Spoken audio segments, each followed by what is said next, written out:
శంకర భగవత్పాదులు పార్వతీ పరమేశ్వర తత్వానికి సంబంధించి అనేకమైనటువంటి శ్లోకములు చేశారు. అలాగే మానవాళి అంతా కూడా తెలుసుకోవలసినటువంటి విశేషాల్ని అనేక శ్లోకాలలో పొందుపరచారు. వారు జగద్గురువులు, సాక్షాత్ శివాంశ సంభూతులు. పార్వతీ పరమేశ్వరుల యొక్క సమాహార స్వరూపమే శంకర భగవత్పాదులు అని మనకి అనేకమైనటువంటి వ్యాఖ్యానాలు తెలియచేస్తున్నాయి. అటువంటి శంకరాచార్యుల వారు అవతార స్వీకారం చేసి ఉండకపోతే ఒక్క విషయం బాగా జ్ఞాపకం పెట్టుకోండి, సనాతన ధర్మమే లేదు.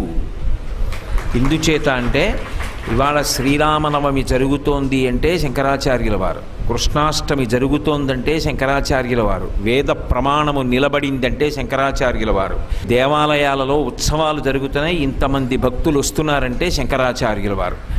శంకరాచార్యుల వారి అవతారము లేనినాడు అసలు సనాతన ధర్మ వైభవము ప్రకాశించి ఉండేది కాదు. ఇది నేను ఏదో శంకరాచార్యుల వారి మీద పక్షపాతంతోటో వారి పట్ల నేను ఒక నిర్ణయాత్మకమైనటువంటి భావనతో చెప్పాలన్న ఉద్దేశ్యంతోనూ నేను ఈ మాటలు అంటలేదు. శంకరుల యొక్క జీవిత చరిత్రని పరిశీలిస్తే వారు ఈ జాతికి ఇచ్చినటువంటి సందేశములు, వారు చేసినటువంటి సేవ అనితర సాధ్యములు.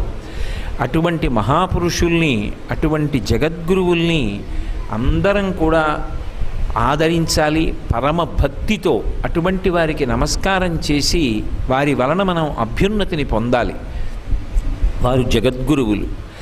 వారి యొక్క వాక్కు సమస్త జగత్తుకి కూడా మార్గదర్శనము చేయించగలిగినటువంటి శక్తి కలిగినటువంటిది. అటువంటి మహాపురుషులు వినయానికి మారుపేరు. అందుకే వారు సాక్షాత్ పరమశివుని యొక్క అవతారమే అయినప్పటికీ ఆయన ఎక్కడా కూడా ఎన్నడూ కించిత్ అహంకార ప్రకటనం కూడా చెయ్యలేదు. ఎంత వినయంగా మాట్లాడేవారంటే ఒక చోట శివానందలహరిలో అంటారు, పశుమాం సర్వజ్ఞ ప్రథిత కృపయా పాలయ విభో అంటారు. ఓ శంకర, నువ్వు పశుపతివి, నేను పశువుని. పశువుకి పశుపతికి ఉండేటటువంటి సంబంధం ఏమిటి? ఆ పశువు పాడైపోకుండా కాపాడుకోవలసినటువంటి కర్తవ్యం పశుపతి మీద ఉంటుంది. నేను ఏమీ వచ్చినవాడను కాను. స్మృతౌ శాస్త్రే వైద్యే శకున కవిత గాన పండితౌ పురాణే మంత్రే వా స్తుతి నటన హాస్యేశ్వచతుర అని చెప్పారు. ఆయనకా ఏమీ రాంది. నాకు పురాణములు రావు, స్తుతి చెయ్యడం రాదు, నటన రాదు, లేకపోతే భవిష్యత్తు చెప్పడం రాదు, శకునశాస్త్రం రాదు, స్మృతి తెలియదు, శృతి తెలియదు, పురాణము తెలియదు, నాకేమీ తెలియదన్నారు.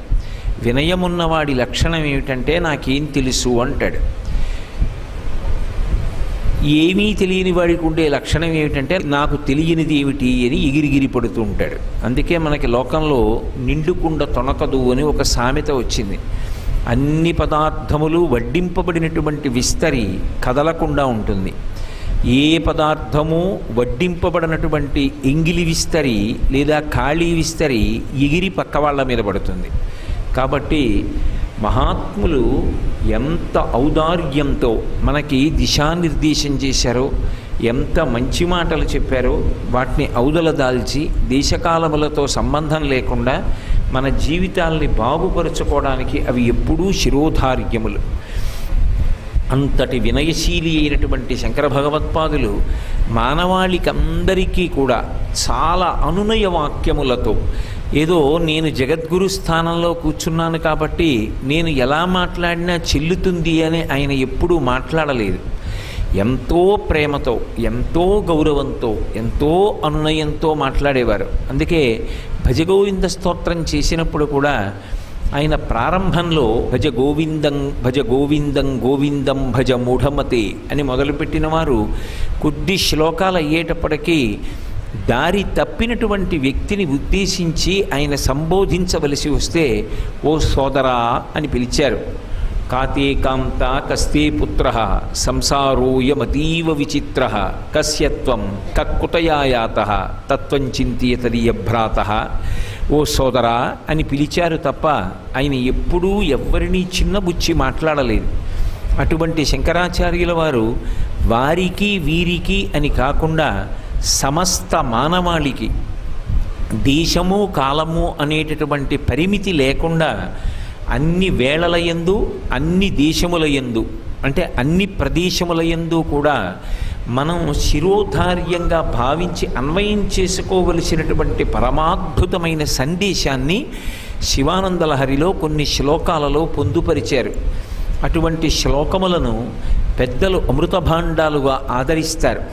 అందులో ఒక చోట శంకరులు అంటారు, ఆనందాశ్రుభిరాతనోతి పులకం నైర్మల్యతశ్చాదనం వాచాశంఖముఖస్థితైశ్చ జఠరాపూర్తిం చరిత్రామృతైః రుద్రాక్షైర్భసితేన దేవవపుషో రక్షాం భవద్భావనా పర్యంకే వినివేశ్య భక్తిజననీం భక్తార్భకం రక్షతి అంటే